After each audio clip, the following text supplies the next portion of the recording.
In 1603, James VI of Scotland became James I of Great Britain, uniting Scotland and England under one monarch.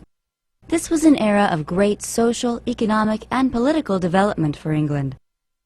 Despite England's unsuccessful exploration efforts in the 1500s, changes such as the Protestant Reformation, the defeat of the Spanish Armada, and the improving English economy put England firmly in position to colonize America in the early 1600s.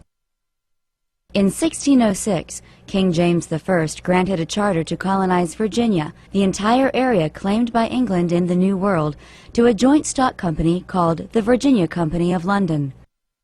Joint stock companies allowed several investors to pool their capital and share the risks and profits, becoming the predecessor of the modern corporation. The charter revealed that the primary motivation for colonization was to find gold. England was also interested in finding a sea passage through the New World to Asia and the Indies, establishing colonies and outposts to demonstrate English power and influence, and spreading Christianity and a European definition of civilization to the native people. In late 1606, the Virginia Company set sail with about 100 male settlers aboard. On May 24, 1607, 3 ships landed near the mouth of the Chesapeake Bay area on the banks of the James River. Here they founded Jamestown, the first permanent English colony in the New World. The settlers wanted to transplant their way of life as much as possible, which made the early years of Jamestown difficult for the colonists. The land was hot, humid, and mosquito-infested, and the settlers were mostly aristocrats and artisans who didn't know how to farm, fish, or hunt. Instead, they spent much of their time searching for non-existent gold.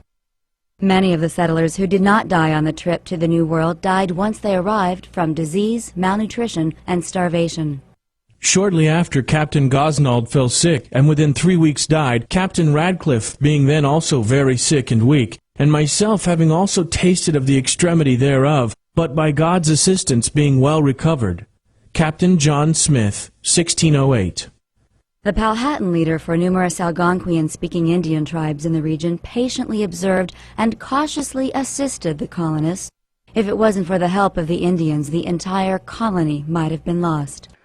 Our provision now being within 20 days spent, the Indians brought us great store, both of corn and bread ready-made, and also there came such abundance of fowls into the rivers as greatly refreshed our weak estates, whereupon many of our weak men were presently able to go abroad. The directors of the Virginia Company of London failed to provide the colony with effective guidance, and they continued to struggle. At this time were most of our chiefest men either sick or discontented, the rest being in such despair as they would rather starve and rot with idleness than be persuaded to do anything for their own relief without constraint. Captain John Smith provided much-needed leadership to the Jamestown settlers. Smith implemented a rule that he that will not work shall not eat. Despite the Indians' help and Smith's leadership, the colony was failing. The winter of 1609 to 1610 was called the Starving Time, when most of the settlers died of hunger and pestilence, leaving alive only 60 of the 400 who had come to Virginia by 1609. When spring arrived, the remaining colonists decided to head home to England. As they made their way down the James River, they were met by a new governor, Lord Delaware, who sent them back to Jamestown. As the hardships continued for the Jamestown colonists, cultural clashes with the Indians surfaced. The clashes turned to war when Delaware's troops raided Indian villages and took what they wanted. In 1614, a peace settlement ended the First Anglo-Powhatan War and was sealed with the marriage between a settler named John Rolfe and Pocahontas. However, the treaty with the Indians is not what saved the settlers. Rather, it was John Rolfe's realization that tobacco grown in the colonies could be sold profitably in England. This was a turning point for Jamestown.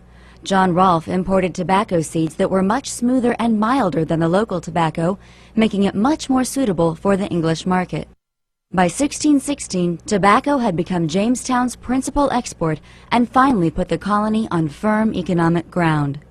In 1624, King James had appointed a commission to investigate the London Company and their management of Jamestown.